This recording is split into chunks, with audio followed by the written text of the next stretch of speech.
again. Today we're going to talk about how to build a video strategy that scales. And I'm guessing that everyone that is here already know all about the wonderful perks and advantages of working with video.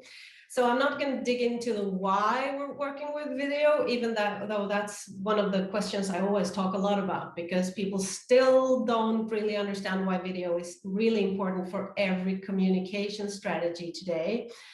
But I'm guessing that all of you know this. But I'm just going to start out with telling you a little bit about Storykit. I forgot that in my last webinar, and people were like, what is Storykit? So let me just tell you a few things about us. I would say, this is my personal opinion, and I am totally not objective in this case, but we are the #1 video tool for storytellers. There are loads and heaps of video tools out there, but I would say that if you're telling stories, Storykit is the way to go, and I'm going to talk a bit more about that later on. We came to life in spring 2018. I actually had to think about this for a while because the years are just flying right now. But since then, we've grown immensely. We have about over 400 companies as clients today. And they're using Storykit to create video in every department. It's not just marketing and communications. It's human relations. It's for recruiting, in sales, in product teams. They use us for internal screens, even for TV ads sometimes. So we really can come in on every department in a company. And we have users all over the world. And one reason for that is that Storykit makes it very easy to localize your videos. I'm going to talk a bit about that later on, but not very much today. And I recommend you all to join our Facebook group. If you saw that little video that was played, it was about that group. So that's a place where we try to share insights, inspiration, and of course, a lot of video with everyone. So you can be in that group, even if you're not a client. We'd love you to join. So you find us at Facebook. The name of the group is Video for Social Media. Jonna, just one quick second. Are you sharing your screen right now, or because we can't see if you have a presentation going?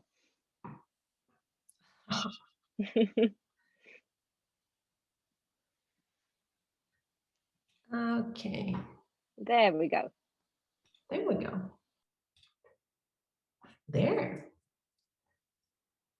So let's not go through these again. I just wanted to show you the address for the Facebook group. I'm glad you told me. I thought I was presenting. Thank you very much.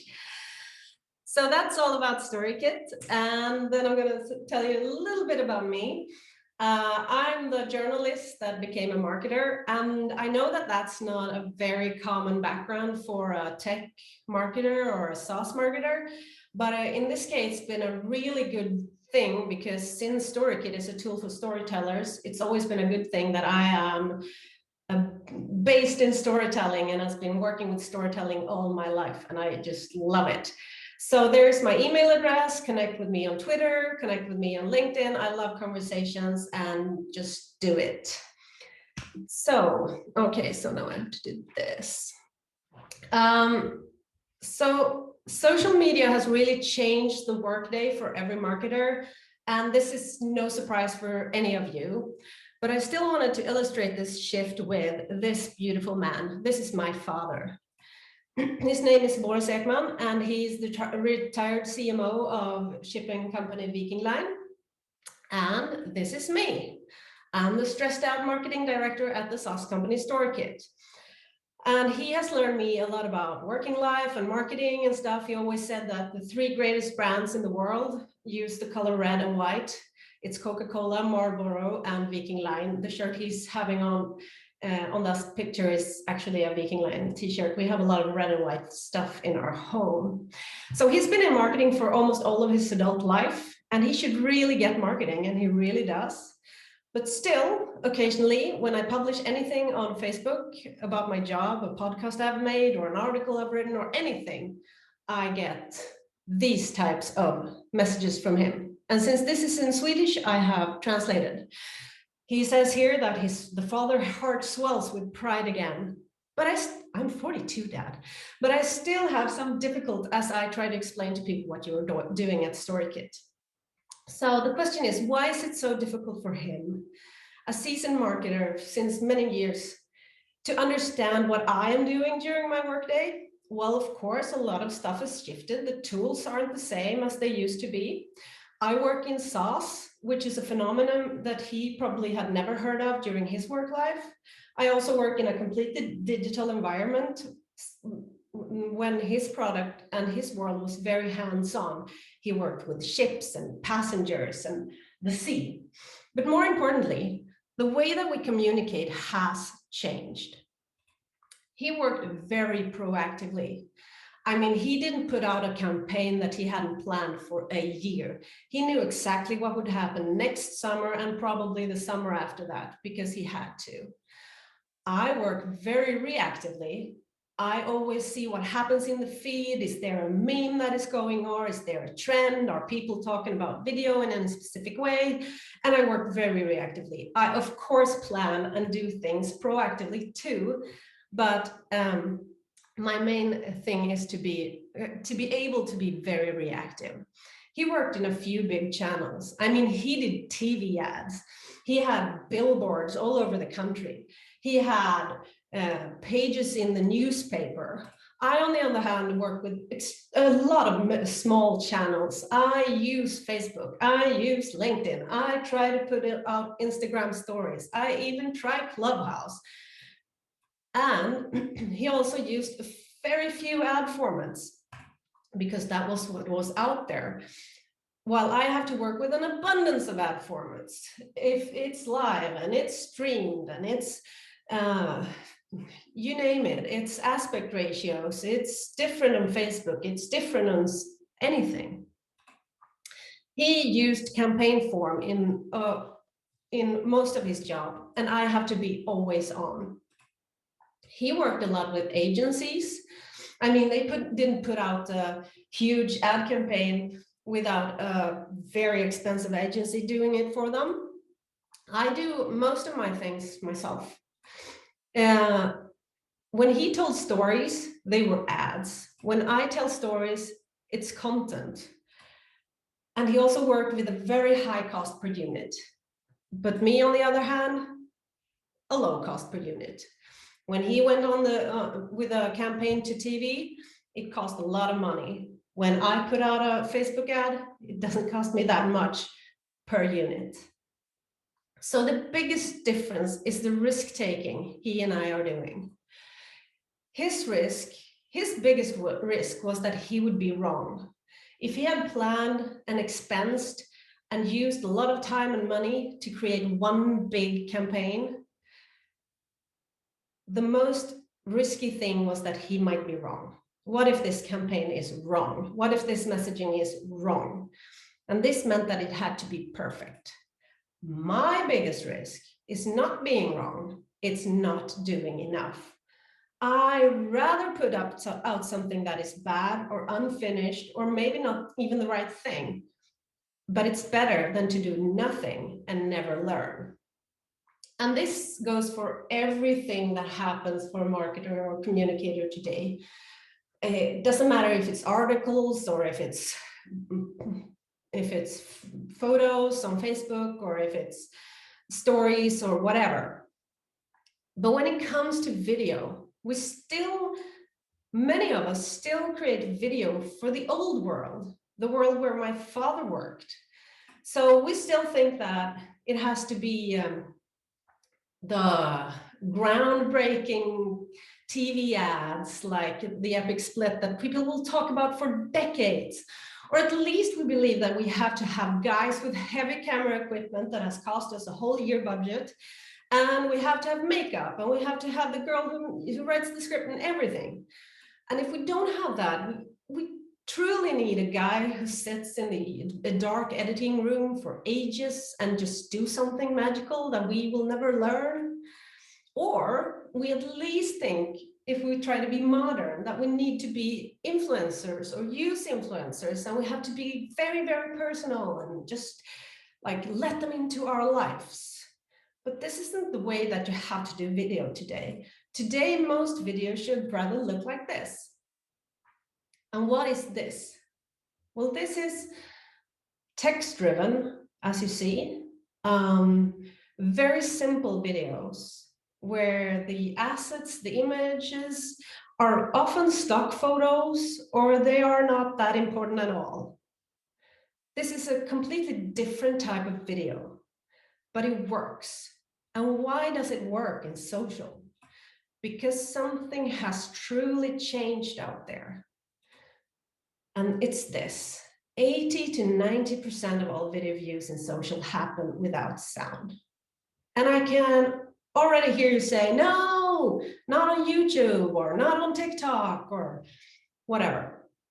And that is also true, but my experience is that those videos end up on Facebook anyway. And when they end up on Facebook, or when they end up on LinkedIn, or when they end up on Twitter, they need to be able to be watched without sound. And why is that? It's because our behavior has changed.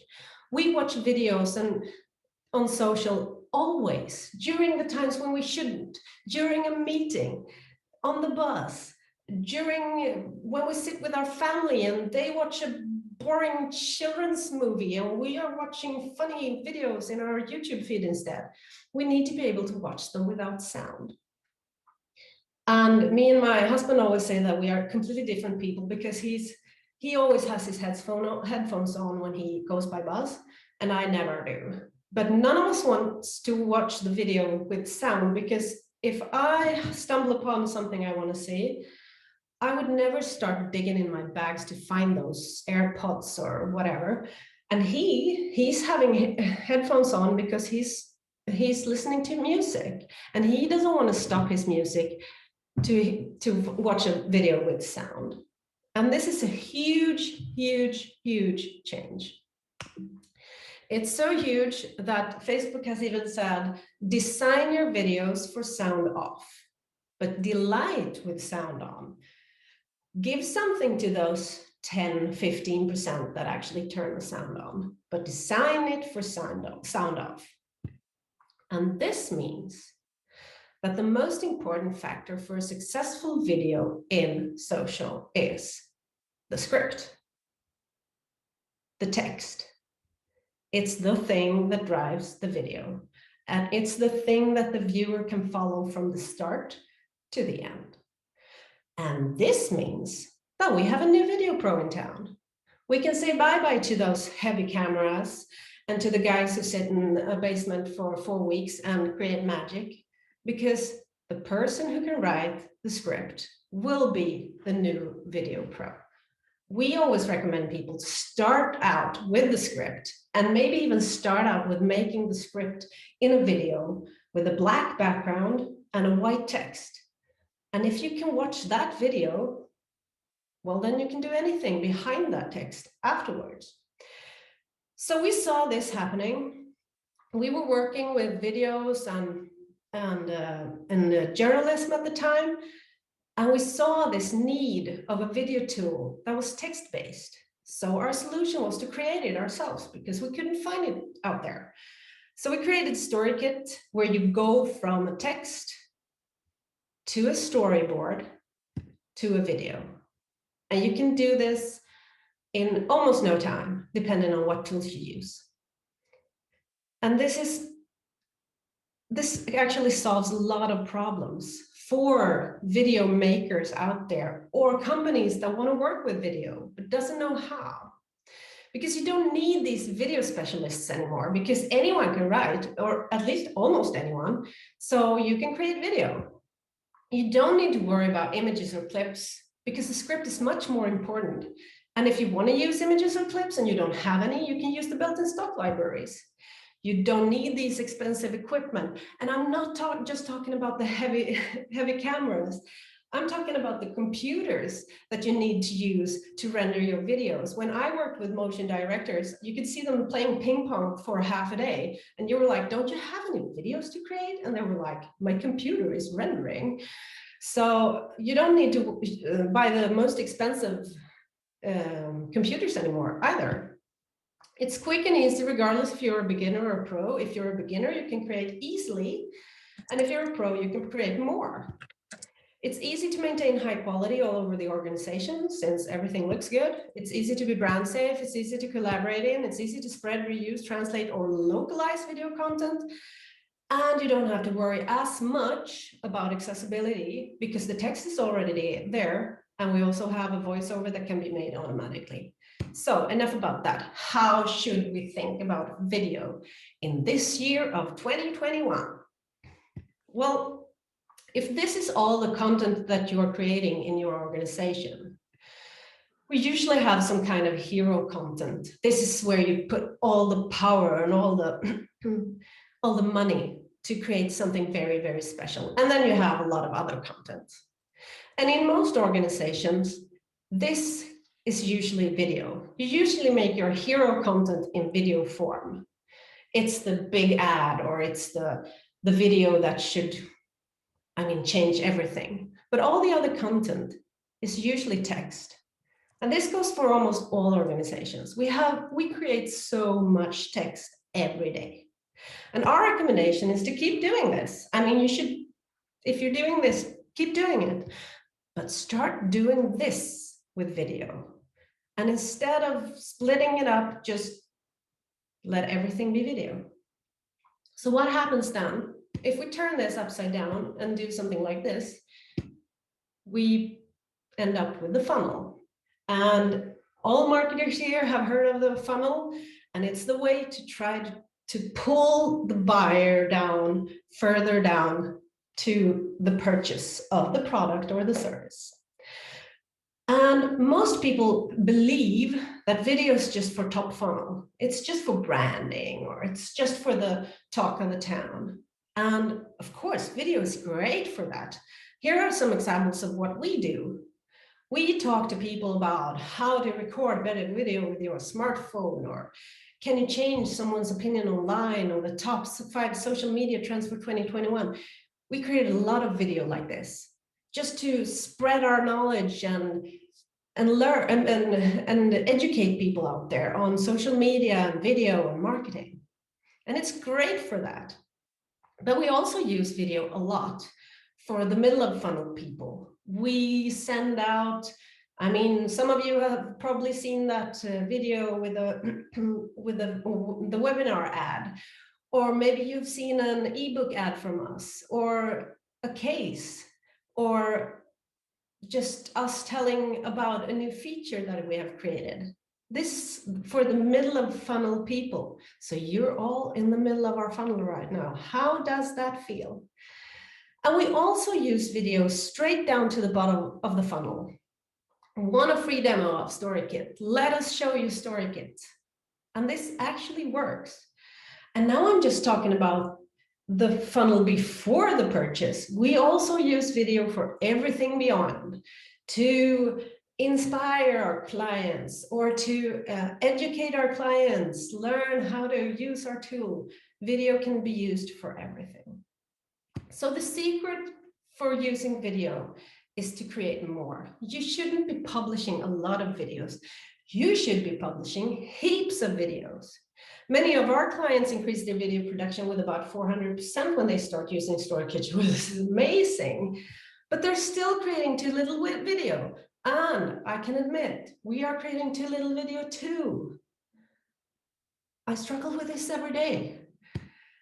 And then you ask me, why is the quantity so important?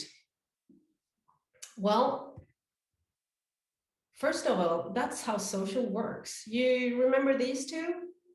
What was the biggest risk for me? It was to not do stuff. Because social platforms and your audience, they need consistency. They will forget you. Out of sight, out of mind. And the only way to keep that consistency is to keep publishing stuff. And this goes for video too. But also for visibility at all. If you publish more content, more people will see you. Many think that we can't publish too much because our Facebook page will look overloaded. No one goes to your, I'm sorry to say it, no one goes to your Facebook page. So never mind that. And if you put out a lot of content, it will be spread to different people. And this is something that people often get wrong. This is a screenshot from a HubSpot article that was published, and it's about articles, but never mind, it goes for video too. So they measured how many followers or how many clicks they got how many clicks they got per article, depending on how many they published per month. So if you published 1 to 5 articles per month, you could see that you got about 100 clicks each. And if you were a smaller company that published over 61 articles per month, which is a lot of articles or posts in this game, the number dropped to 30 per post, 30 clicks per post. Are you with me? And the conclusion that HubSpot makes here is that you should create fewer and better. And that might be true, but if you actually do the math, 5 articles that gets 100 clicks gets you 500 clicks a month. But if you create 61 articles or posts that get 30 clicks each, you will collect 1,830 clicks overall. That is a lot more than 500. So if you want more, you need to publish more to be visible. And it's also extremely important in social media, I can't stress this enough, to learn. You can read every white paper out there. You can read our white papers or HubSpot's white papers or Drift's white paper or follow Gary Vee or whoever about the best practice in your domain. But you will never learn what your target audience wants from you. The only way to learn this in social media is to try, to fail and to try again, to succeed and to try again, to fail, and so forth forever, because the target audience change always, and the subjects that they're talking about, their interests, everything changes. So you always have to publish. And this is a quote from our VP of product, Fredrik Strömberg, and he says that the only way to learn how to reach out in this swarm of content is to try 1,000 different ways and do it 1,000 times. And this might seem, this is maybe not something that you love to hear, but it's actually doable these days. You can do this if you just plan and do it in the right way. And that's why we're going to talk strategy. But one more thing about why the quantity is so important. It's also important because you want to be able to reach different audience. Different target audiences need different things. And we'll get back to that because now it's time to create your video strategy. I just need to drink some water.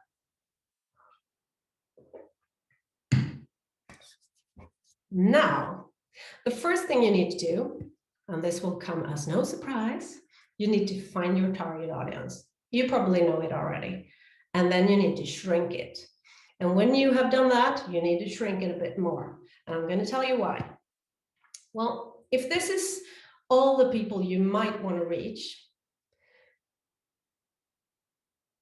this is still the small amount of people that might care about what you're talking about. And why is this? Because we live in a world where the persona that we've been talking about for so many years is pretty much dead. And personal is everything. Because I don't want to consume stuff because I'm part of your well thought out persona. I want to consume stuff because it resonates with me as a person. And the persona might have been a great tool if you put your ads in a newspaper. I want to reach women between 35 and 55 who has children. Well, then I put an ad in the newspaper Mama in Sweden, and that will be a good fit because they will see your ad. But in social, I wouldn't click on something from Mama just because I am 42 and has 2 children. I would click on something from Mama because it resonates with me as a person. Brand is second, content is first. What resonates with me? So you have this heap of people you might want to reach, and you have a tiny, tiny dot of people who might care about what you want to say. And this is when I'm going to give you the golden rule. And if there are two things I want you to walk away from this webinar with, and this is one of them, the golden rule when it comes to content, and especially video in social. If you have one subject and one target audience, you need to create one video. Because this is the thing that most people do wrong. They try to tell everything in one video, and that's the old way of doing video. Like, we need to do one video that tells our clients all about us and shows our CEO and asks and answers all their questions. That will never, never, never, never work. In social, one subject, one target audience, one video. So did I say create a lot of video? Yeah, I did. Because what happens if you create a lot of video for a lot of tiny target audiences? Well, this happens. You will talk to them here and here and here and here, and all of a sudden you might have reached a lot more of the people you want to reach. So the first thing, find your target audience and shrink it. The second thing that is so important is to set your goals straight. And this is the place and time where we need to talk about this little fella. Because it's so common that we hear people say, well, videos doesn't work for me because I don't get any likes. And I talked to a client the other day about likes, and she said, like, the demands on a post with a video is so high compared to all the other things you post. If I post a video and it doesn't get a lot of likes and comments at once, people get really nervous because video should be this magical thing that does everything. So she asks them if they feel the same way about all the other posts, and they never do. Because when it comes to a text post or a photo or just a meme, no one expects it to do everything. But with video, we still expect too much. And this is one of the problems with looking at likes, but there are much worse problems with just staring at your likes. Because do the likes truly help you reach your goals? My goal, for example, is to book demos. A like will never become a demo because people just put the like there and nothing happens. Do they help you make well-informed decisions? Will the likes make you create more of the right content? It might, but it also might not. They can even be counterproductive. And I'm going to show you one example of my own. So a couple of years ago, I wrote this article, or I didn't, but never mind. It was about 5 totally reasonable things that you are not allowed to share on Facebook. And we set up the pictures of feet as the main thing in the article. And this article truly took off, especially in UK. I'm going to show you what happened.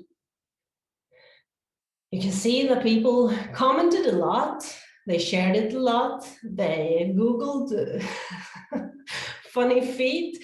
They even took pictures of their own feet and published under the post for ages. And this was so much fun. I had so much fun with this, just answering all their messages, and it was a lovely feeling in this comment section and everything. And we were so happy. So we just gave some budget to the post, and we saw our traffic spike. It went through the roof, and nothing else happened. I mean, we got the likes, we got the shares, we got the engagement, we even got the clicks. Not one single demo booked from this post. So if I would have stared too much on those top of funnel KPIs, I would have made much more of this, and I would have poured money over this post, and it would have not helped me at all. So I stopped looking at those, what we call vanity metrics. It's a good word. So we have to remember that one video will never do everything. Never think that. But many videos can do a lot. So you have to set the right goals for every video. And let's look at this darling again. So You probably need to set different metrics from me, but I'm going to show you how I'm thinking about this. So for top of funnel content, you saw the articles about social media, 5 things to remember in social media in 2021 and so forth. There we can look at engagement, views, share, comments, and the most important quality metric there is, retention. How long does the viewer look at the video? Very important if you want to learn anything. But we can get back to that in another webinar. So if we want people to actually stay on the platform and consume the videos, these are great metrics. If we want them to act, we need to measure if they act. So in the middle of funnel, I measure click-through rates, downloads, webinar signups, or whatever I want them to do. And in the bottom of funnel, I only have one metric that I'm truly looking at, and that is meetings booked. So one video can never do everything, but many videos can do a lot, and you need to have the right goal. Next step will be to fill your content plan. And here we have to start out with finding our stories. And for many companies, this is an easy thing, but for most, I would always almost say companies, it might be quite difficult to find your stories. What should I talk about? You're telling me that I need to do loads of videos. I don't have loads of stories. I know you do. Doesn't matter where you come from. So start looking at the content you're already publishing. I'm betting that you have published blog posts or articles or press releases or I don't know, loads of text. I think you have a text bank somewhere that is filled with great stories. Go back and dig in, use them again to create video. Start telling stories from inside your organization. Ask your colleagues, look at those releases, talk about your successes, and definitely talk about your problems. People love to hear about other companies' problems and how you solve them, of course. Find your why and the feeling you want your audience to have. I guess we've all looked at Simon Sinek's video, Start With Why, and it's amazing and always an inspiration because it's a good way to find your stories. What should I talk about? I should talk about the why. And of course, listen to what the competition are talking about. They might have some good ideas, and then you can copy with pride and precision and add your own little spice to it. Totally allowed. But most importantly, listen to what your audience is talking about. What are their pain points? What keeps them up at night? What are they interested in? Never forget the customer. So when you start planning your content, my biggest recommendation is to try to do what they do in a newsroom, because how come that the newsrooms are so good at grabbing the viewer's attention? Well, they have a deep understanding of their target audience, which you should have. They also publish frequently, extremely frequently. And even if you can't publish as frequently as a newsroom, because they have loads of reporters and stuff, you should try to publish as frequently as you can, because that's the way to learn. One other thing that they do is that they put little focus on every article, but they put a big focus on the full picture. They can send out stuff that aren't that good. They can send out stuff that aren't that, yeah, it's meh. But they see the full picture. Are we doing a great job overall? And this is what you should do too. And they have no fear of publishing. Journalists have this saying that is publish and be damned. So even they who publish very important, very provocative, very difficult types of stories, they don't fear publishing. They discuss publishing, but they don't fear it. And they are extremely good at working both proactively and reactively, because if you want to have this frequent flow of content being published, you can't just sit every day and think, what am I going to do today? No, you have to have the year planned. And that is what newsrooms are so good at. They look at the year and say, well, in May, it's the prince's birthday. So what are we going to do for that? And in the summer, we have the ice creams. What are we going to do? An ice cream test or whatever. So how can you fill your content plan? One tip is to use formats, and you can have proactive formats and you can have reactive formats. And here are some examples. A very good proactive format is to do a person interview or put a person in focus. That's a thing you can plan and you can work ahead with. And my neighbor just started doing some garden work, so I hope it doesn't disturb you. The perks of working from home. Another thing you can do is take your thought leading material and plan it out. Take little bits and pieces of your thought leading material, which is probably very long, and just create a lot of videos from it. And then plan them out for the whole year, because your thought leading material is not, I can't find the word. It will be as good to publish today, tomorrow, or next year. If it wasn't, it wouldn't be thought leading material. Use your FAQs. What are people asking about? Answer them in small videos. You create trailers for every article that you publish. Do micro cases. You probably made case studies.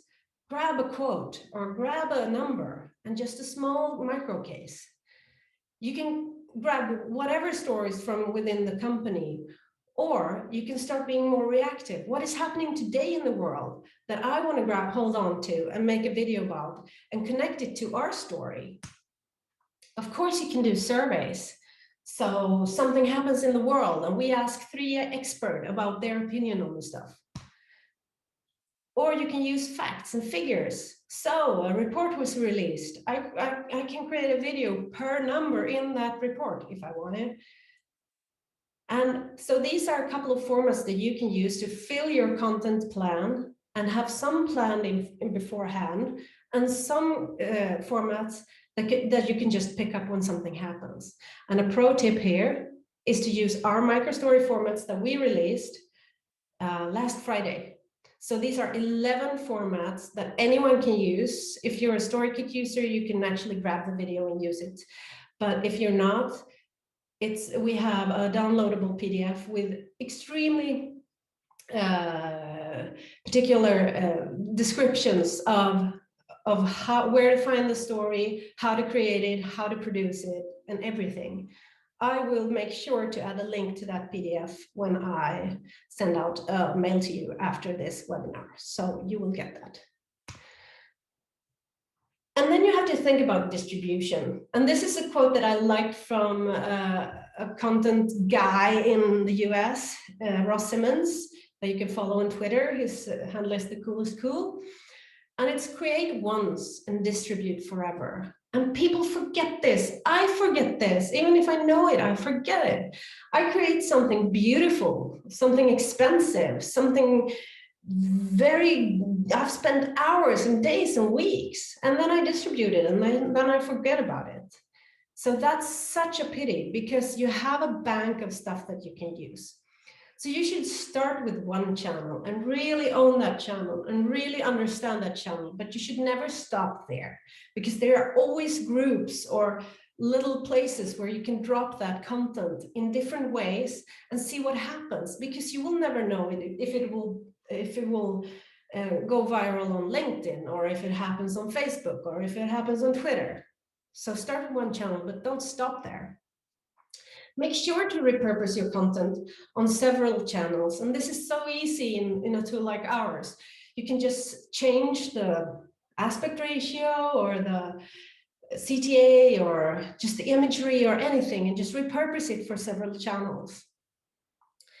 And in social, you must remember that you're always joining a conversation. So don't just put it out there and hope that you're doing it in the right time, in the right way.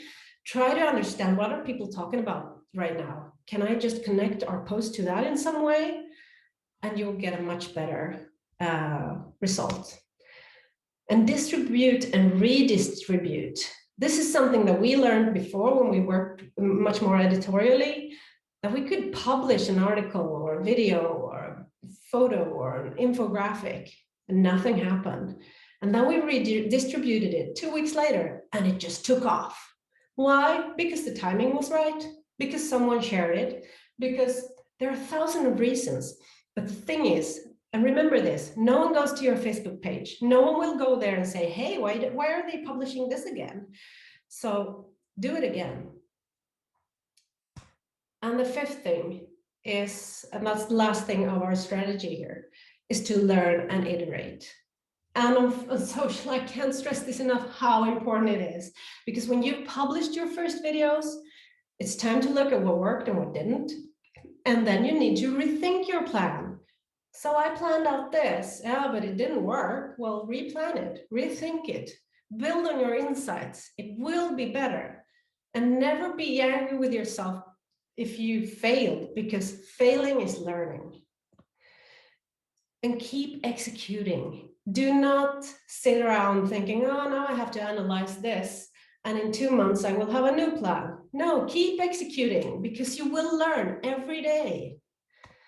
And always have a look at your goals. Never sit there and think, I didn't get so many likes, because likes are just likes. Likes are never your goal. It's never your KPI. It's never the thing that you will actually learn from. So look at them. And then learn, create, publish, iterate, do it again. Learn, create, publish. Always. So there you have the strategy. But to make this strategy come to life, there is one more thing. And if the first thing that I want you to take with you from this is one thing, one target audience, one video, this is the second thing. And it's just do it. Because no one, the biggest risk you take is to not do anything. And better published than perfect. Just do it. Just put stuff out there and try. And if you fail, you'll learn. And if just do it wasn't already taken by another company that you might have heard, I would have taken it as our slogan, but I can't. So instead, I say, go for it, just do it. And thank you very much for listening. And before I jump into the meeting again and answer all of the questions you might have, I, of course, wouldn't be a good marketer if I didn't bring a very special webinar offer to you. So if you book a walkthrough of Storykit demo before the end of this week, I know it's Easter, but you just have to book it. You don't have to do it. Then we'll create a video for you that you can use everywhere, anywhere. We'll create it and you can take it and spread it around the world. No strings attached, no costs attached. It's just a chat. We want to show you Storykit and the perks of it. And that's not all. If you, after that, sign up for a year with Storykit before the end of this month, no, wait a minute. What date is it today? Before the end of next month, April, you will get the first month for free. So that's before the end of April, because today is March 30th. So did I say just do it? Well then, email me at jonna.ekman@storykit.io and say you just watched this webinar and I'll hook you up. Easy peasy, no strings attached. Thank you very much. So I am going to stop presenting. And I wonder, is there any questions for me?